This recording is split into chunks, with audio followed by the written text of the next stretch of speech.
Hey, look at that guy. Canada's men's national team coach John Herdman joins us in the Coors side seats. Next.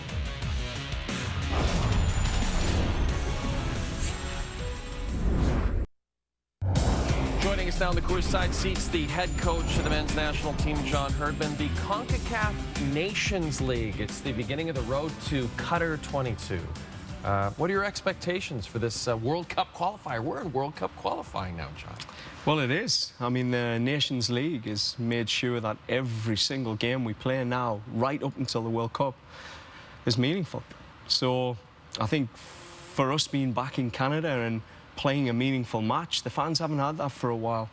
So it gives people in Toronto, Ontario, a chance to come and be part of the journey.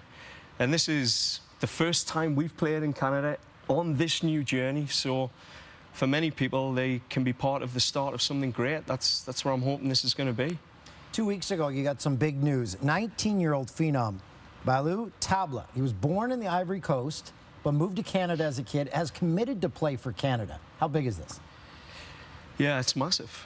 You know, I think for many a year, people were always concerned, and we had the Owen Hargreaves syndrome, you know, like another one leaves Canada, another one. But, you know, Balou, everyone thought he wasn't going to come back. He was influenced by his idol, Didier Drogba, when he was in Montreal, and I think we thought we'd lost him, but he's back. And I think, again, what it's doing is just sending messages around the world. We've got a kid from Barcelona.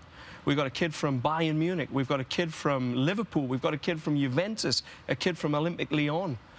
And I think it's sending these messages to every young player in the country that, you know, there's another standard out there. We can actually push. We've got to find a way to these clubs, because Canadians are. You mentioned Bayern Munich. That kid is Alphonso Davies, currently with the Vancouver Whitecaps. Zlatan Ibrahimovic on Thursday said he must be good if he's going to Bayern Munich. That's pretty high praise. Yeah. And he also said he needs to not be intimidated by those great players. Have you talked to him about this journey he's about to make over to Europe? This is a huge thing for Alphonso Davies. It is a huge thing. I think even just coming into the men's national team camp's a big thing for Alphonso. He's 17. We just keep forgetting that. He's a 17-year-old. So, you know, I haven't gone there with those conversations. I think it's when he comes into camp, I want him just to focus on enjoying that shirt, that experience representing your country, and not to bring that other clutter, which is good clutter, into his space. But, you know, I think what Zlatan's trying to say is that many players go to those environments and just don't cut it. But what I've seen with Alphonso is he just plays with a smile.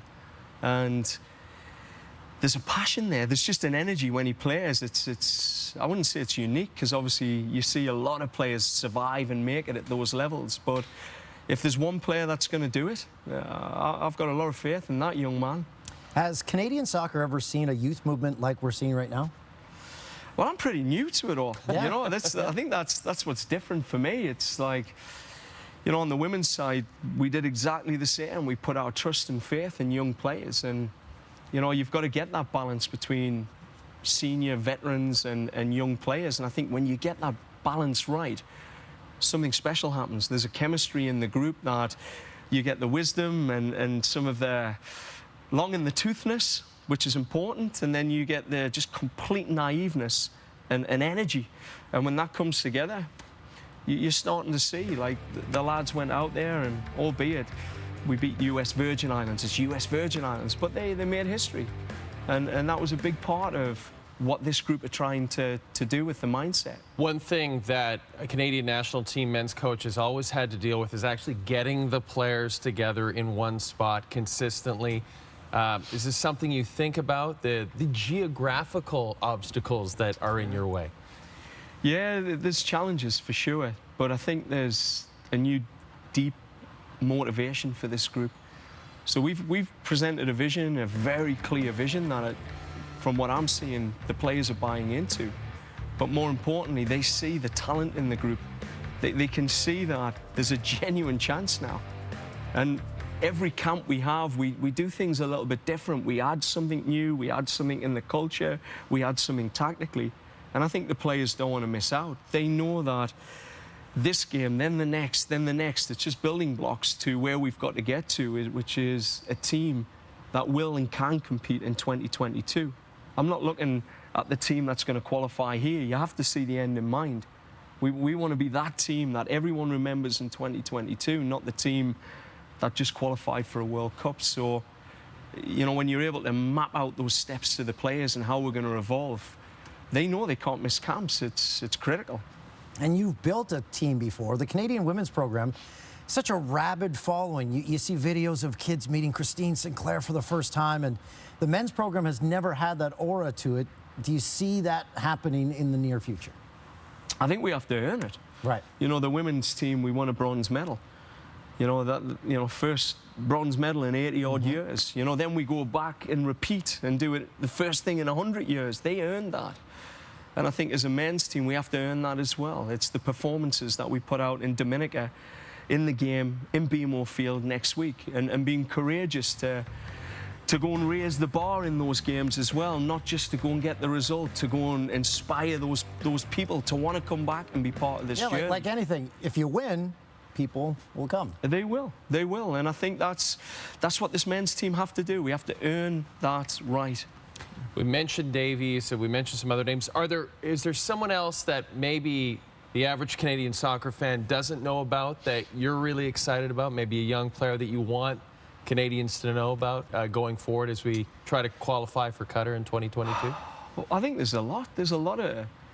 I mean, you can't not talk about people like Sami Piet and Jonathan Osorio. They're still young players. Lucas Cavallini, 26, 23. You know, we've got an in-betweener group there that are really the core of our team. They're the backbone of what's going to take us into the future. But some of the young players, you know, Derek Cornelius, he doesn't get much of a mention because he's a centre-back and he's not dribbling on the wings. But he's a 20-year-old that went out to USVI in 98% pass completion and, you know, really doing a great job for Canada on that left-hand side, naturally left-footed. So, you know, I think we've got some players that will always be in the shadows because now you've got a kid at Bayern Munich and a one at Barcelona. But, you know, people like Sami Piet, you know, centre midfield, he does a great job for the team and he's the warrior that never really gets the mention. So, I think you've got to watch the whole squad. There's talent everywhere. It's bubbling at the minute. Before we let you go, put you on the spot, best soccer player in the world right now? In your mind. In your mind. My goodness me. I love Modric in the World Cup. Yeah. I mean, he was bloody outstanding. I mean, to go 3 extra times, and then to still perform the way he did, there's something special about that. So for me, it's him at the minute. Can't go wrong with that. Him. And FIFA agrees with you, Yes. obviously. Well, I'm sort of agreeing with FIFA as well. Like. Then I can't go wrong, can I? No. John Herdman, thank you so much. Best of luck as you guys continue to take this journey to qualifying for Qatar and then the North American, Mexican World Cup beyond that. It's going to be incredible. It will be. It will be. And make sure you come out and watch us Tuesday night, Dominica, BMO Field. Come and watch us. Come on. You can also watch the game on TSN2.